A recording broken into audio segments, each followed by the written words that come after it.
여러분, 왜 우리는 입지도 않는 옷을 버리지 못하는 걸까요? 아마 이 부분을 많은 분들이 공감하실 거라고 생각해요. 옷장에 옷이 가득 차 있어도 늘 입는 옷은 몇 개 안 되죠. 정리해야지 하면서 정리를 해도 결국 양말 몇 짝, 티셔츠 몇 장 버리는 게 고작인데요. 이렇게 정리를 해도 며칠 지나면 또 옷장은 뒤죽박죽 되기 마련이죠. 저는 도대체 이 방의 주인이 저인지 옷인지가 헷갈릴 때가 정말 많습니다. 자, 그래서 오늘은 이 버리지 못하는 옷들에 대해서 그 진짜 이유가 무엇인지 구체적으로 알아보고 그에 걸맞는 해결책을 함께 이야기 나누어 보도록 할게요.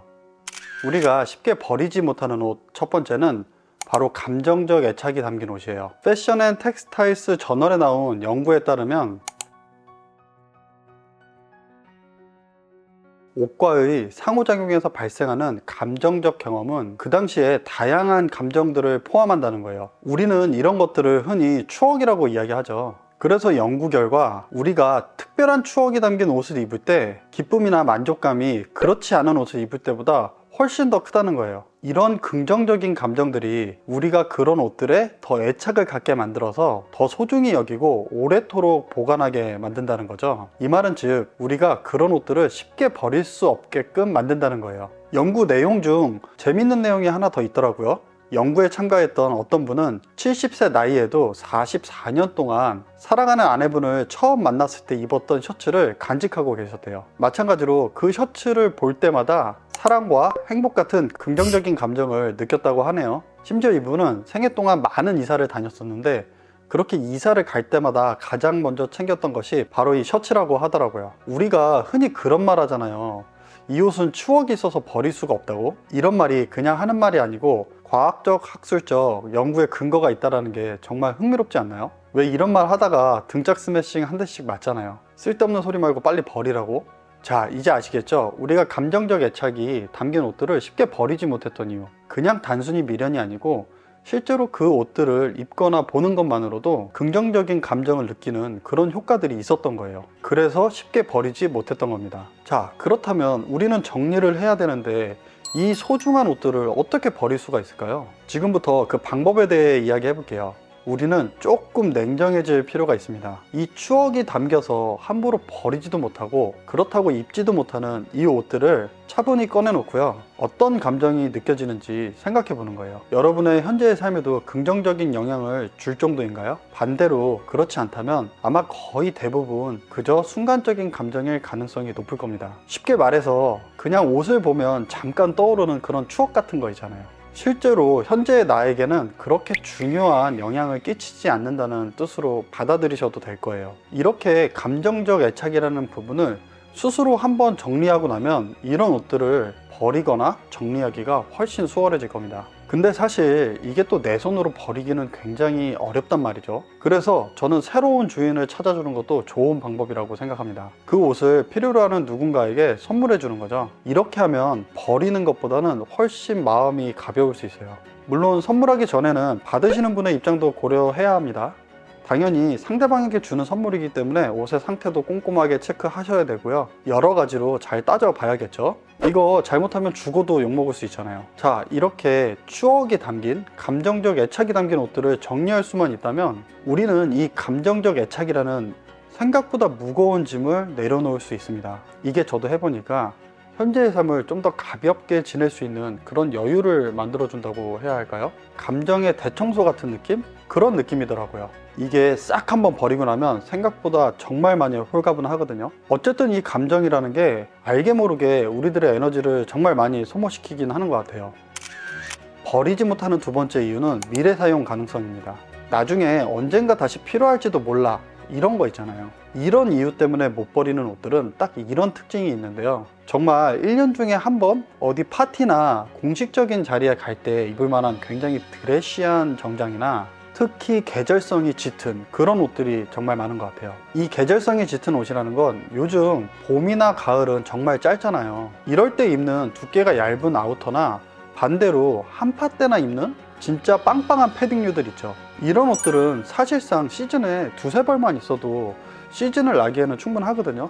이런 옷들이 필요 이상으로 많을 때 옷장이 꽉 차기 시작하는 것 같아요. 자, 이런 미래의 필요 가능성 때문에 버리지 못하는 옷들을 정리하는 방법은 생각보다 매우 간단합니다. 바로 이 필요성이라는 것만 따지면 되는데요. 간단히 펜과 종이를 준비하시고요. 내가 옷이 필요한 상황과 그 상황에 필요한 옷들을 적어 보시는 거예요. 일단 하나하나 구분부터 하는 거죠. 쉽게 저의 일상을 기준으로 예를 들어 볼게요. 저는 보통 실내복, 외출복, 운동복, 경조사, 딱 이런 상황들이 제가 옷이 필요한 상황인 것 같아요. 이번에는 각 상황을 대표하는 옷들 아래로 필요한 옷들을 좀 구체적으로 적어 볼게요. 예를 들어서 실내복에는 잠옷과 헌 트레이닝복 정도가 되겠네요. 뭐 잠옷이라고 한다면 그냥 예전부터 입던 면 티셔츠나 오래된 스웨 팬츠 같은 것들을 주로 입는 것 같고요. 집에 손님이 오신다면 이런 잠옷 차림은 좀 부담스러울 수 있기 때문에 헌 트레이닝복 정도를 입는 것 같아요. 이게 제가 실내에서 필요한 실내복입니다. 다음은 운동복. 운동복 같은 경우에는요, 저는 웨이트 트레이닝을 주로 하는데요. 주로 센터에 있는 옷을 입고 운동을 하는 경우가 대부분입니다. 그래서 사실 실제로 운동을 할 때 입는 옷보다는 운동을 갈 때 입는 옷들이 주된 운동복이 되죠.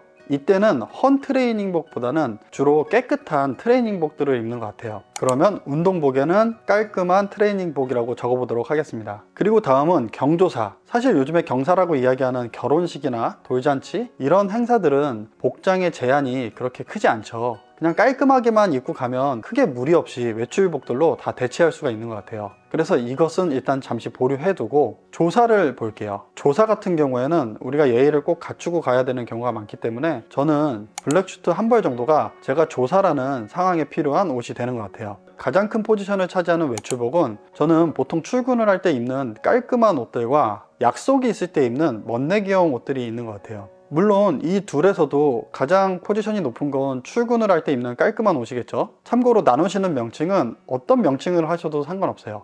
본인이 보고 정리하기 위해서 적는 거기 때문에 편하신 대로 적으시면 되고요. 상황 역시도 본인의 라이프 스타일이나 직업의 특성, 상황에 맞춰서 그 상황들을 편하게 적으시면 돼요. 주된 목적은 구분해서 나누는 게 주된 목적입니다. 이제 나눠놓은 목록에 따라서 옷들을 정리해야 되는데요. 원래 보통 옷들을 정리하실 때 아우터는 아우터끼리, 뭐 셔츠는 셔츠끼리 이런 식으로 품목을 나누어서 정리하시는 분들이 많잖아요. 저는 그렇지 않고 상황별로 공간을 마련하고 그 공간 안에 필요한 옷들을 걸어두는 편이에요. 이렇게 해놓으면 좋은 게 내 라이프 스타일에 어떤 상황들이 비중이 많은지, 내 상황 속에 어떠한 옷들이 필요한지를 옷장만 열어봐도 한눈에 확인할 수가 있습니다. 그리고 입은 옷들은 다시 걸어둘 때 우측부터 순서대로 걸어두면 여러분들이 상대적으로 손이 덜 타거나 입지 않는 옷들은 좌측 한편으로 모이게 되는데요. 이렇게 좌측에 모여있는 옷들은 해당 시즌에 3번 미만이나 혹은 1년 이상 입지 않는 옷들은 저는 반드시 정리를 하곤 합니다. 그리고 그렇게 정리한 옷과 비슷한 스타일은 되도록이면 구매하지 않으려고 노력을 합니다. 왜냐하면 사실 아무리 이뻐서 사도 제 생활에 필요하지 않은 옷들은 입지 않게 되니까요. 지금 당장 옷장을 뒤집어서 정리하실 필요는 없습니다. 다만 종이와 펜을 꺼내서 제가 이야기 드린 방법으로 하나씩 먼저 구분을 해보세요. 이렇게만 하셔도 머릿속에 나의 일상이 어떻고 그 일상에 필요한 옷들은 어떤 옷이구나 라는 게 금방 정리가 되실 거예요. 왜냐면 지금 가지고 있고 잘 입는 옷들은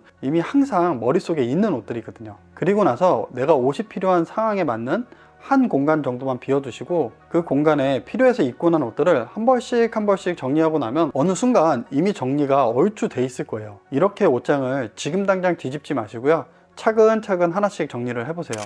버리지 못하는 세 번째 이유는 경제적 가치의 재고려입니다. 옷을 살 때 투자한 돈을 생각하면서 버리는 것이 아깝다고 느끼는 거죠. 특히 이런 경우는 비싸게 주고 산 옷들이나 몇 번 입지 않은 새 옷들인 경우가 많은데요. 이런 경우 논리적으로 따져보고 마음가짐부터 정리하시는 것이 중요합니다. 내가 아깝다고 느끼는 것이 정말 내가 그 옷을 사기 위해 지출했던 비용이 쓸모 없어져서 아까운 것인지 다시 한번 따져보자는 거예요. 사실 구입한 비용은 이미 지출된 돈이잖아요. 이런 돈은 우리가 아무리 아까워해도 다시 돌이킬 수가 없죠. 아무리 비싸게 주고 산 옷이지만 이 옷들이 실제로 지금 현재 나에게 어떤 가치를 주고 있는지를 꼼꼼하게 따져보시는 게 좋아요. 만약 입지 않는다면 실제적으로 주는 가치는 없는 거나 마찬가지겠죠. 그래서 결국 방 안 옷장 한 켠을 지키면서 공간적인 비용만 소비시키고 있는 그런 옷들 아닐까요? 물론 우리 집안의 공간이 뭐 그 정도의 비용이 있을까라고 말씀하실 수 있지만 절대 그렇지 않습니다. 지금 꽉 들어찬 옷장만 잘 정리하셔도 단순히 깨끗한 거 이상으로 나의 생활에 얼마나 긍정적인 효과를 주는지는 겪어보신 분들은 잘 아실 거예요. 특히 요즘 30대에서 40대 남성분들 자기 개발에 관심 많으시잖아요. 다들 이 말 정말 많이 들어보셨을 텐데, 자기 개발의 첫 번째는 정리정돈이다. 왜 그래서 아침에 일어나면 이불부터 개라고 하잖아요. 그만큼 정리된 공간이 주는 긍정적인 효과가 매우 크다는 이야기겠죠. 자, 이제 이미 지출해버린 비용에 미련을 갖기보다는 어지러운 내 공간을 정리정돈함으로써 이런 긍정적인 부분을 취하는 것이 훨씬 이득이라고 생각합니다. 그리고 너무 걱정하지 않으셔도 되는 게 한 가지 좋은 방법이 있습니다. 이런 옷들은 다행히도 중고 판매가 가능하다는 거죠. 요즘 이런 중고 거래를 할 수 있는 플랫폼들이 정말 많잖아요. 이런 플랫폼들을 잘 사용하시면 충분히 중고로 재판매를 하실 수 있습니다. 그렇게 재판매를 통해서 생긴 일부분의 수익은 기존에 지출했던 비용을 조금 상쇄시킬 수도 있겠죠. 물론 중고 판매를 위해서는 시간과 노력이라는 비용이 또 들기 마련인데요. 그래도 이런 것들을 절대 부정적으로 생각하지 마세요. 이런 것들도 굉장히 큰 경험이 되고요. 다시는 이런 실수를 하지 않게끔 해주는 방지책이 되기도 합니다. 얼마나 좋습니까? 중고 판매를 통해서 약간의 수익도 생기고, 이런 것들로 그냥 버리는 것보다는 심리적인 데미지도 훨씬 적을 수 있습니다. 그리고 이걸 해보신 분들은 아실 텐데요, 생각보다 굉장히 뿌듯한 부분이 많아요. 물론 제가 필요 없어서 팔게 된 물건이지만, 반대로 필요해서 그걸 사신 분들이 감사의 인사나 잘 쓰겠다라는 댓글을 달아주시면 이게 저는 생각보다 굉장히 뿌듯하더라고요. 저한테는 이 부분이 심리적 보상으로 굉장히 크게 다가왔었어요. 자, 이렇게 다시 마인드셋만 잘 하신다면 경제적 가치의 재고려 때문에 버리지 못하시는 옷들을 좀 더 편하게 정리하실 수 있을 겁니다. 자, 여기까지 우리가 왜 입지도 않는 옷을 쉽게 버리지 못했을까에 대한 이유와 그 해결 방법들을 이야기 나누어 보았습니다. 사실 가장 중요했던 건 나를 다시 돌아보고 마음가짐부터 먼저 정리하는 것이 가장 중요했던 것 같아요. 자, 오늘 나눈 이야기들로 여러분들의 복잡한 머릿속과 옷장 속을 정리하시는데 조금이나마 도움이 되셨기를 바랍니다. 이제 입지 않으시는 옷들은 미련 없이 정리하실 수 있겠죠? 잘 정리하신 옷들을 보면 여러분 스스로 대견하고 뿌듯해지실 거예요. 그리고 여러분의 패션 라이프도 지금보다 한 단계 또 업그레이드 될 수 있을 겁니다. 자, 다음번에도 여러분들의 실질적인 패션 라이프에 도움이 되는 내용들을 잘 정리해서 다시 찾아뵙도록 하겠습니다. 감사합니다. 어덜트 스트릿 하우스였습니다.